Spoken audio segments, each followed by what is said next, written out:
Yesterday, we heard about Mary of Bethany anointing Jesus. Tomorrow, we will hear about Judas carrying out his act of betrayal of Jesus. Today, we hear about Peter. He is the character in focus. Peter feels that something wrong is going on, but he cannot make out exactly what it is.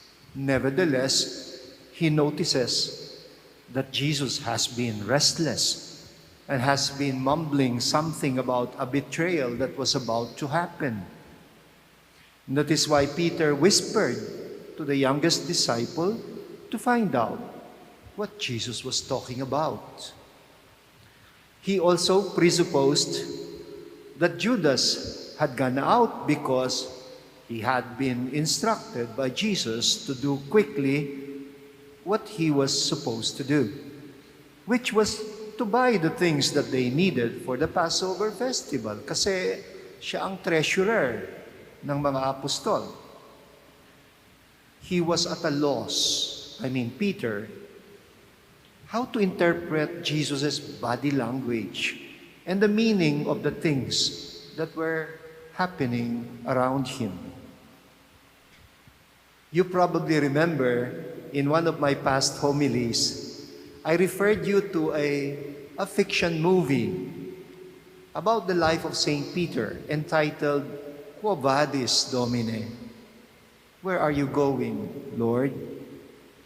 It was about Peter escaping from Rome and trying to save his skin when the Christians were being persecuted there.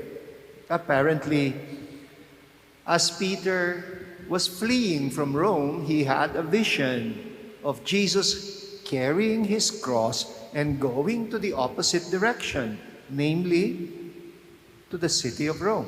And that's when Peter asked him the question, Quo vadis, Domine? Where are you going, Lord? Well, today's gospel makes me realize that what I thought was fictional was not purely fictional after all. Peter actually asked the question to Jesus at the Last Supper, at least as narrated by John the Evangelist. Where are you going, Lord? In the Gospel of John, the Last Supper becomes an occasion for Jesus to deliver a long farewell address or a goodbye speech. John is describing the heart-rending scene of a friend who seems fully aware that he is about to go, and he cannot explain to them where he is going and the inner turmoil that he is going through. You know, the scene sort of reminds me of a song that I am sure is familiar to most of you. John Denver's famous country song, Leaving on a Jet Plane. The song speaks about the pain of leaving your loved ones, not sure if you will ever see them again. It makes me imagine OFWs at the NAIA terminal who are saying goodbye to their families. It also makes me think of COVID patients who are picked up by an ambulance because of severe symptoms, waving goodbye to their loved ones who are not even allowed to come along. They cannot even do what the song says people normally do when they say goodbye. Let me quote the song. Now the time has come to leave you. One more time, let me kiss you. Then close your eyes. I'll be on my way. Dream about the days to come when I won't have to leave alone, about the times I won't have to say. Kayo na ho ang kumanta ng refrain. Here in the gospel, Jesus is saying goodbye in a roundabout way. Judas has already stepped out into the dark night of betrayal, and it will be the start of Jesus' virtual descent into hell through his betrayal, his arrest and condemnation, his public humiliation, his passion and death on the cross. In short, his departure. But the disciples are clueless. They're not even aware that an act of betrayal was about to take place. The question of Peter sounds to me more like a lament. Where are you going, Lord? Our first reading from the prophet Isaiah is echoing the same lament, although a bit differently. Israel, who is described as the suffering servant, is not saying, "Where are you going, Lord?" but rather, "Where have you gone, O Lord?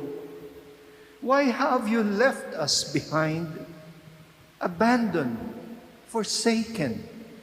Why have you allowed us to be dispersed all over the world like dust? Why have you allowed your flock to be scattered like lost sheep in the wilderness?" But the prophet actually proposes his own consoling answer. That maybe this was just for the purpose of bringing Israel back to God. That maybe God had allowed them to experience the pain of the exile and the dispersal, the diaspora, so that they would humble themselves and turn back to God, and so that God would gather them together again and restore them, their fallen nation. But there is a twist in this passage, this oracle of the prophet. Suddenly, God offers his own answer to the lament. No, that's not the purpose of it all. I allowed you to be scattered and dispersed throughout the world so that through you, I can reach every corner of the world. It is what he means when he says, "I will make of you a light to the Gentiles, that my salvation may reach to the ends of the earth." And this is also what Jesus is sort of trying to explain to St. Peter in the Gospel. Where I am going, you cannot follow now, although you will follow me later. It is his way of saying, it won't make sense to you immediately why we will have to be separated from one another. But soon you will understand why. You know, this is the same kind of consolation that we got from Pope Francis when he addressed the Filipino people in that Mass which he celebrated with Cardinal Chito Tagle a few weeks ago in Rome, commemorating the 500th year of Christianity in the Philippines. You remember what he said? He acknowledged the fact that it is those who are hurting and living on the fringes of the Philippine society who have been forced by their difficult circumstances in life to seek employment abroad. But he notes the irony of the fact that it is people like them who have been scattered in many countries around the world who are now becoming the new evangelizers. Not the religious missionaries who are fast being depleted already, but our own OFWs. And Pope Francis even made people laugh when he called our OFWs the contrabandistas de la fe. Alam niyo naman ang ibig sabihin ng kontrabando sa Pilipino. Or in English, the smugglers of the faith. Mga smuggler daw tayo ng pananampalataya. Let me quote him, what he said. The joy of the gospel is evident in your eyes, on your faces, in your songs, and in your prayers.